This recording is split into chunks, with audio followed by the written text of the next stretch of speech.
I'm sure you guys could accuse me of a lot of things. Maybe I talk too fast. Maybe I love Bijan Robinson too much. But I do put my money where my mouth is with these trade targets videos. If I tell you guys to go send offers for these players, you better believe that I am doing the same. And to prove that to you, today I'm going to be breaking down 5 buy lows and 3 sell highs. I have personally made 3 home league blockbuster deals in my own personal league of record involving all players from this video. So I am putting my money where my mouth is, and you guys will get to see kind of the fruits of my labor. I would not recommend doing this unless you are an absolute sicko, but we'll break down all of that once we break down these players. Now let's get into it.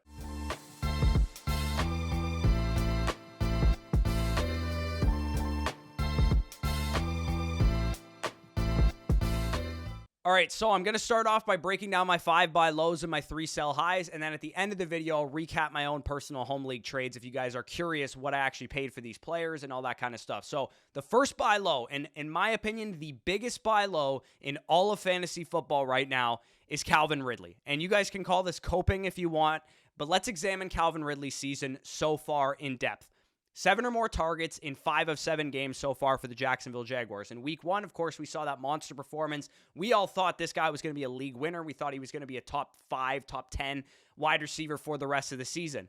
The 2 games that he saw 4 targets and 2 targets in were against the Falcons and the Saints, who both shadowed him with shutdown corners, A.J. Terrell and Marshawn Lattimore. He also used to play for the Falcons, so they know him well. Also used to play in the NFC South, so the Saints and Marshawn Lattimore know him well as well. Another one of his bad games came against the shadow coverage of L'Jarius Sneed of the Kansas City Chiefs. The Chiefs have been very, very good against fantasy wide receivers. They ranked 2nd in the NFL right now against opposing number 1 fantasy wide receivers, and the Falcons and Saints ranked 7th and 9th. So I'm trying to, again, I'm explaining away some of his bad games so far. Part of this is Ridley just needing to play better, because I do think he is a good enough receiver to beat shadow coverage. I do think he's a good enough receiver to perform in bad matchups, but I also don't think it's a coincidence that Lawrence and Ridley's best game also featured a healthy Zay Jones in the lineup as well. He's an integral part of this offense. What I'm basically getting at here with this Calvin Ridley buy low is that I think we've gotten a little bit unlucky. I think Ridley's played a little bit down. I think Lawrence has played a little bit down, and I expect things to course correct for the rest of the season. Maybe I'm a glutton for punishment, but guess what? Last year's wide receiver 12, Devontae Smith, was wide receiver 28 after week 7. Last year's wide receiver 7, CeeDee Lamb, was wide receiver 16 after week 7. These guys sometimes need to just get warmed up, especially when you're coming off of multiple years off like Calvin Ridley was. His next 4 opponents in DVOA against opposing number 1 wide receivers are 21st, 12th, 32nd, and 16th. I think we're going to get Calvin Ridley getting back on track here, and he is somebody that I'm aggressively sending offers for, which I will touch on at the end of this video. You can right now get Calvin Ridley for Zay Flowers, for Aaron Jones, for DK Metcalf, for Christian Kirk, his own teammate. You can get Calvin Ridley for CJ Stroud, apparently, in some leagues. Kareem Hunt and Zay Flowers were sold for Calvin Ridley and Zach Moss. You guys get the picture. Calvin Ridley, in my opinion, is still a wide receiver 2 rest of season with wide receiver 1 upside. I realize that he had a dud on Thursday Night Football and everybody's worried about him right now, but scared money don't make money. I am trying to take risks and buy low on players that I think legitimately have league-winning upside, and because everybody is panicked on Calvin Ridley, it presents a buying window, in my opinion. This, take could age like milk in the Texas sun, but it could also age beautifully if he performs down the stretch of the season. So, buy number 2 in this video is Tony Pollard. Tony Pollard of the Dallas Cowboys, still a mid RB1 in my rest of season rankings with high-end RB1 upside if the Cowboys offense can really turn it on. He's getting such an elite workload. You guys can see on the screen right now, backfield expected points per game. Only the New Orleans Saints rank ahead of the Dallas Cowboys in terms of their overall backfield expected fantasy points per game. And Tony Pollard is getting 68% of his backfield's opportunities. Do not discount the Dallas Cowboys offense because they looked inconsistent as usual. Again, this usually sounds like something coming out of Danny's mouth, but I will say the Cowboys should be able to iron things out as the season goes along. They have a new coordinator, new play caller, all that stuff. 111 opportunities in the 5 full games other than that 49ers blowout that Tony Pollard has played so far, or about 22 per game. When we're getting 22 opportunities per game out of a running back as talented as Tony Pollard, it's only a matter of time before the fantasy football numbers start to correct themselves. He's RB13 in fantasy right now off of top 5 usage, and when the big plays come, when the big efficiency runs come that we know Tony Pollard is capable of doing, we are going to see the fantasy production follow. He has had an elite PFF grade the last 2 seasons prior to this year, and right now he is the 66.4 PFF rushing grade. The correction is coming, and you want to get ahead of the curve. I basically talked about the same exact narrative with Amon-Ra St. Brown a couple weeks ago, and look how that has turned out. So with Tony Pollard right now, if you could sell, Nico Collins and Jordan Addison for Tony Pollard, or DeAndre Swift straight up for Tony Pollard, or Kareem Hunt and Christian Kirk for Tony Pollard, Raheem Mostert for Tony Pollard, Mike Evans and Aaron Jones for Pollard and Metcalf.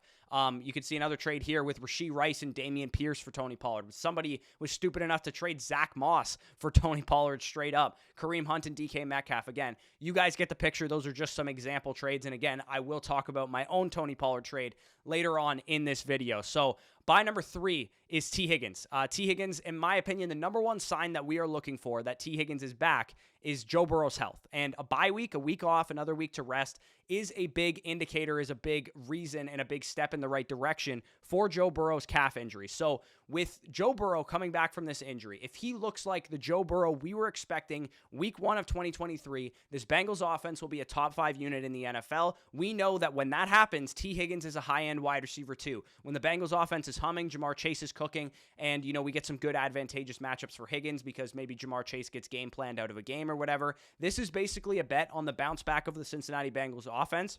The 49ers and the Buffalo Bills are their next 2 opponents, which of course are tough teams to go up against, but I trust nobody more than Joe Shiesty to rise to the occasion. And when we look at the volume that T. Higgins was getting prior to that injury, we can see that he was limited in week 4, he missed week 5, he was limited in week 6. Again, he himself is also getting healthy, which is a benefit of that bye week. We could see 8 targets in week 1, 12 targets in week 2, and a blow-up performance, and then 8 targets again in week 3. If this Bengals offense rebounds, if T. Higgins is now healthy, he is going to be the type of guy that you can rely on as an every week wide receiver 2 for the rest of the season. I think this is the buying window that you're going for because we still have uncertainty about this offense. So right now, you could trade, Michael Thomas and Zach Moss for T. Higgins. You could trade Jacoby Myers for T. Higgins, which I think is a really good transition move to make. Chris Godwin for T. Higgins. George Kittle for T. Higgins.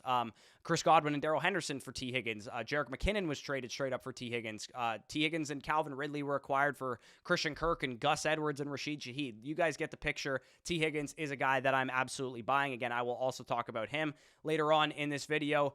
Brandon Aiyuk is buy number 4 of this video as well. I have Aiyuk ranked as a wide receiver 1 rest of season. So he is inside my top 12 in my rest of season rankings. I would doubt that most of your league mates think that he is actually a wide receiver 1.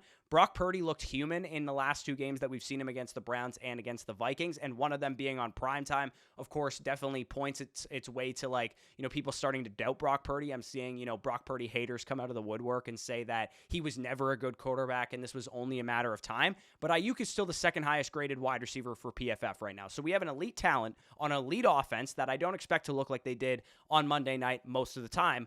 3.25 yards per route run is what Aiyuk is averaging this year, which is only to Tyreek Hill, second in the NFL.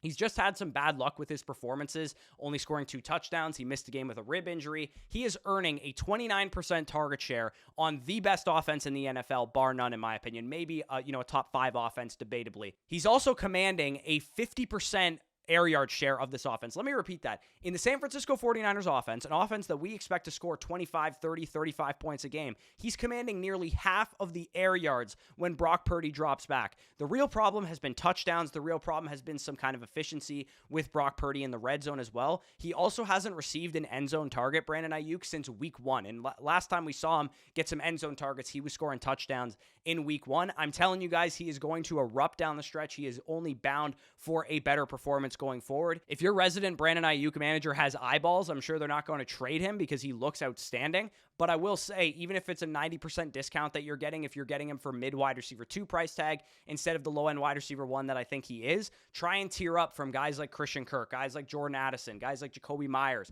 guys like Adam Thielen, guys that have had good performances recently that you can use plus a small piece to get up to Brandon Aiyuk on the open market. Right now, apparently you can get Brandon Aiyuk for Rashee Rice, for Josh Jacobs, for Darren Waller. Some of these other trades, these were package deals here, DK Metcalf and Kareem Hunt. Jacoby Myers straight up for Brandon Aiyuk. Again, maybe you're not able to get him for quite that cheap. Maybe you have to pay a little bit more, but I am absolutely willing to do it. So Buy number 5 of this video, the last buy, and then we'll get into some of the sells, is Javonte Williams. The rookie year Javonte Williams is starting to show up for the Denver Broncos, and it is very exciting to watch. Usage-wise, he's back up over 50% of the Broncos snaps. It's now been over a full year since he had ACL reconstructive surgery. This is what we were waiting for. We were waiting for a healthy Javonte Williams to show up in this Sean Payton offense, and I think he could really turn it on down the stretch. Then we get back to Javonte Williams as a player.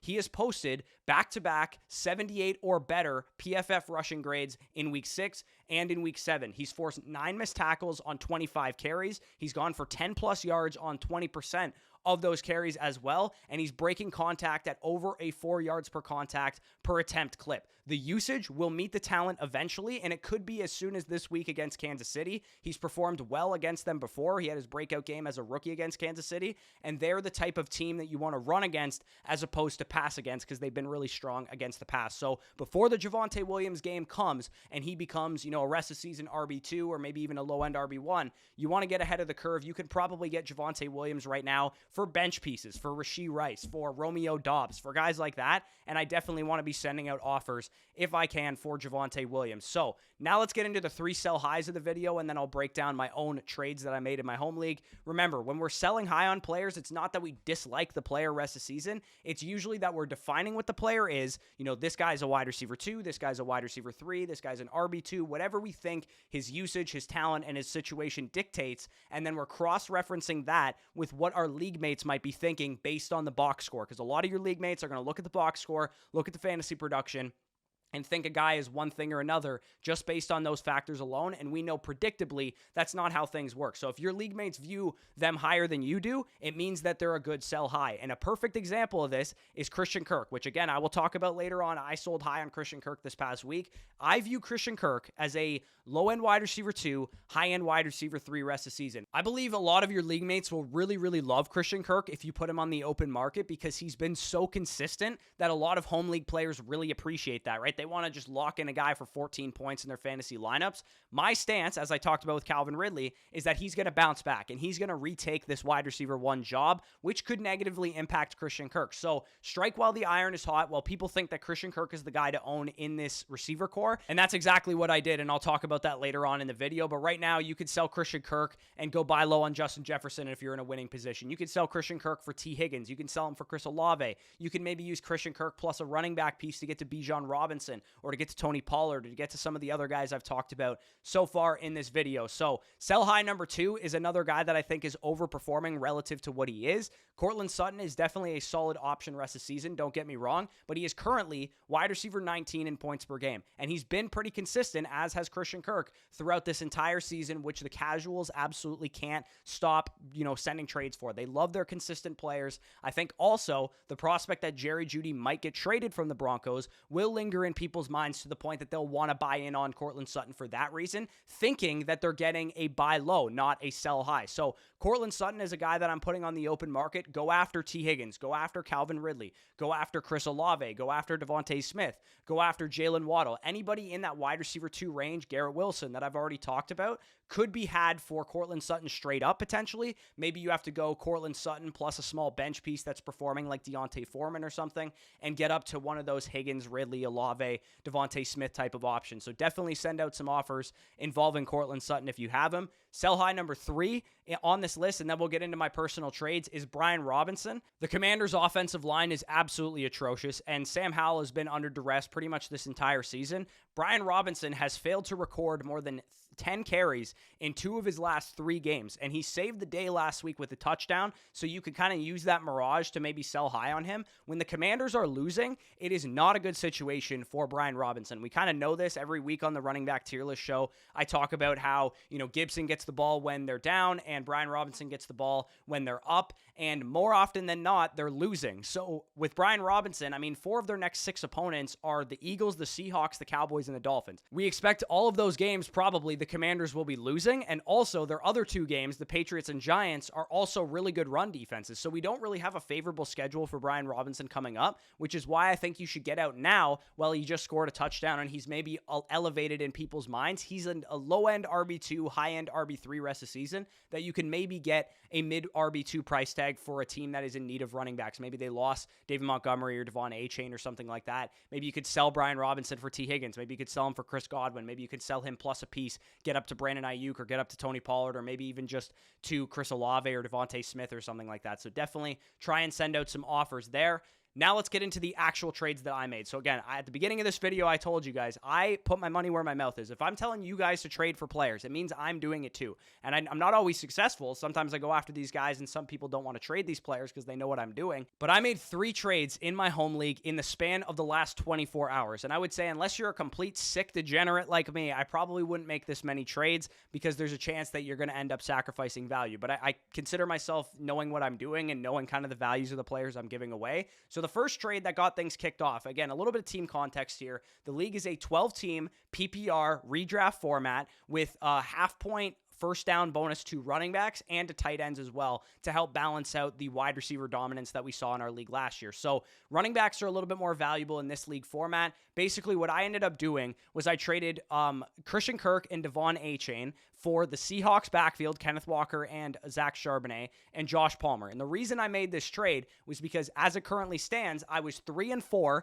and I also am like 7th or 8th in points for. So I'm not a really good team right now. I've suffered some big injuries, A-Chain being one of them, Mike Williams being another. And I thought I don't really have the luxury of waiting until Devon A-Chain comes back because I've been starting like the Cardinals running backs as my RB2 the last 2 games, and it has not worked out. So I went out, I secured a guy that I can trust in Kenneth Walker. I was pretty strong at wide receiver, and I feel like, as I talked about already, Christian Kirk is a sell high right now. So I made that trade. The second trade that I made was I traded for Calvin Ridley and T. Higgins, who have been featured in this video. I told you why I'm buying low on them. I sell off DK Metcalf and Garrett Wilson, getting some benefit A, that I move off of another Seahawks player because I had both Metcalf and Walker on my roster at the time. Don't really want that much exposure to that offense. And then Garrett Wilson, I mean, I don't really have to want to watch Zach Wilson every single week. So moving from the Seahawks and the Jets offenses to the Jaguars and the Bengals, who I believe both will start to bounce back pretty soon, was the major reason why I made this trade, as well as these two guys just being good buy lows.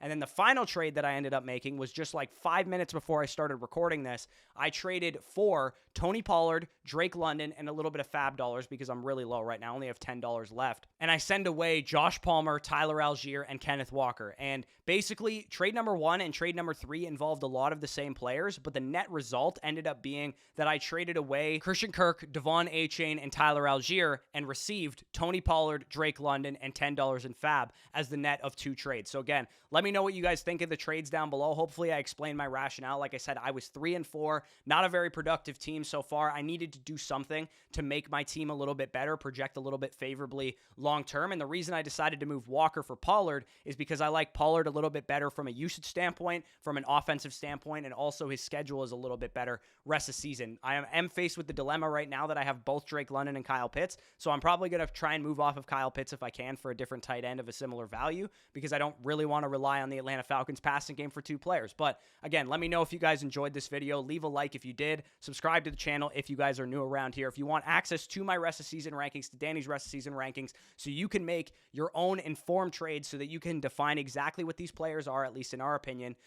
Is this guy a wide receiver 2? Is he a wide receiver 3? Is he a wide receiver 4? And then you can make trades based on that. So you can tell, we have Calvin Ridley, let's say, ranked at wide receiver 16 rest of season. We have, Christian Kirk ranked at wide receiver 25 rest of season. That's, kind of the discrepancy between those players, and it'll give you a good idea of that. So if you want access to those rest of season rankings, that will be linked down below in the pinned comment. You can sign up on Underdog using promo code FSE to get them for free, or you can go to flockfantasy.com, use the promo code FSE over there for 30% off. And also, while you're on that site, you'll get access to all of Mason's bonus content over at the Fantasy Flock, Zach and bdge over at Dynasty Land, a ton of your favorite fantasy creators. We've all teamed up to give you guys one good product, one set of rankings, and all that stuff. You get access to all of our bonus content for one price. Make sure to use promo code FSE so you get access to Dynasty Decisions episodes, a free Zoom consultation if you sign up annually, which you'll also get 6 months for free if you do that. But all that mumbo jumbo aside, peace out, and we'll talk to you soon.